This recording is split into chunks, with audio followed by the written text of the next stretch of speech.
আমরা কারো লাল চক্ষুকে ভয় করি না ভাই। আসসালামু আলাইকুম ওয়া রাহমাতুল্লাহ।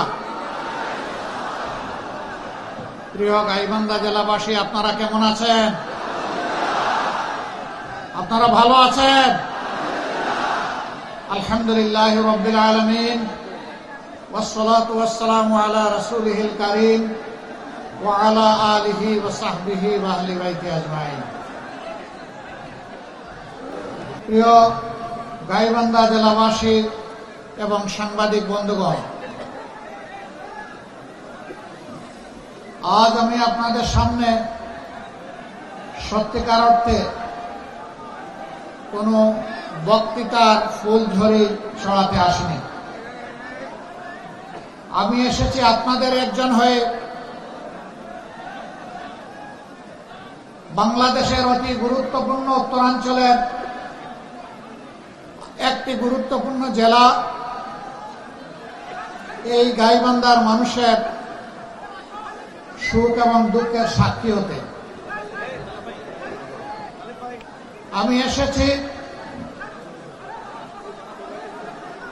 গত 15.5 বছর শরীর শাসনের যাতাকলে যারা পিষ্ট হয়েছে, তো বলছিলাম যে আমি এসেছি 15.5 বছর গোটা দেশ এবং জাতি ফ্যাসিবাদের কবলে পড়ে যে নির্যাতিত হয়েছে, সেই নির্যাতিত মানুষের কণ্ঠ হয়ে। আমি এসেছি 15.5 বছরে যে সমস্ত কচি শিশুরা বাপ হারিয়ে পিতা হারিয়ে এতিম হয়েছে, তাদের দুঃখের গল্প শোনাতে। আমি এসেছি কান্না বাজা সেই মায়ের চোখ মুছে দেওয়ার জন্য, যিনি তার সন্তানকে হারিয়ে প্রতিনিয়ত আল্লাহর দরবারে ফরিয়াদ করে চলছেন। জালিমরা যাকে খুন করেছে। আমি এসেছি সেই বোনটির জন্য, যৌবনে কচি বাচ্চা সহ স্বামী হারিয়ে আজকে চোখের সামনে অন্ধকার দেখতে পাচ্ছি।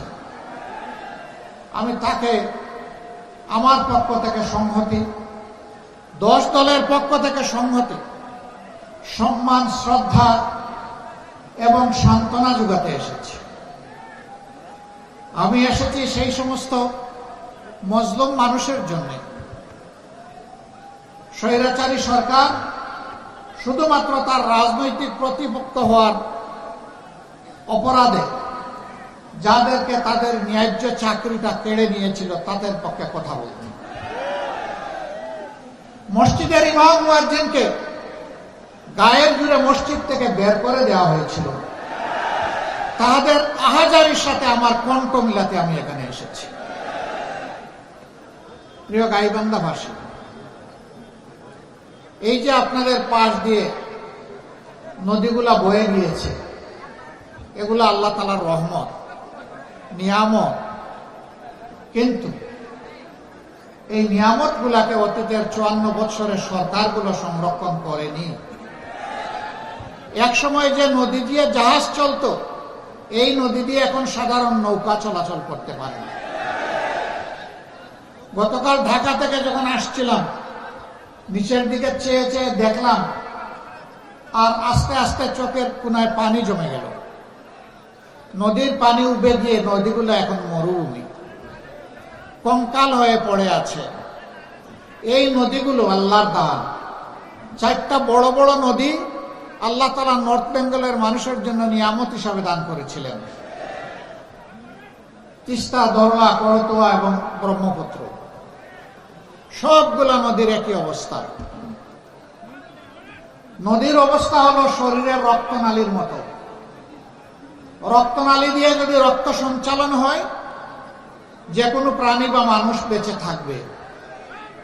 কিন্তু যদি রক্তনালী বন্ধ হয়ে যায়, তাহলে শরীরের ওই অংশ মারা যাবে। আর ব্রেইনের যদি রক্তনালী বন্ধ হয়ে যায়, মানুষটাই মারা যাবে। আজকে কার্যত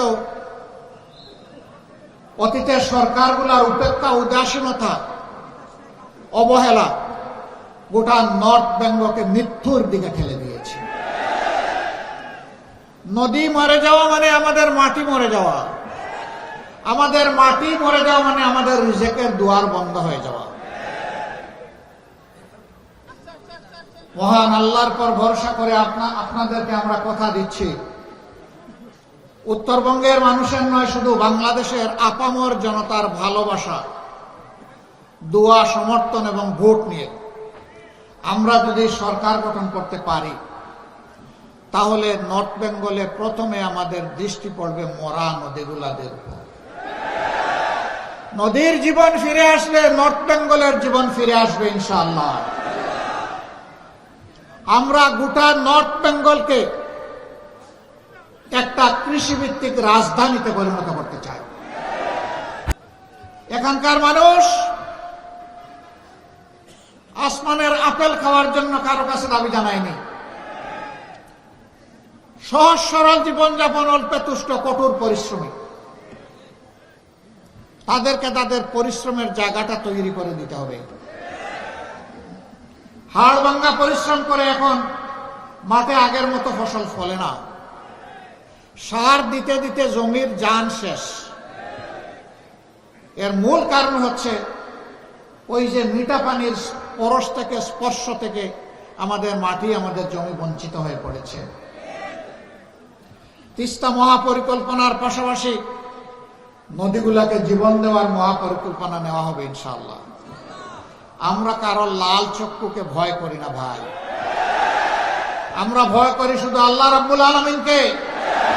কোন আধিপত্যবাদের ছায়া বাংলাদেশে আমরা দেখতে চাই না। অবশ্যই বিশ্বের সকল সভ্য দেশের সাথে আমরা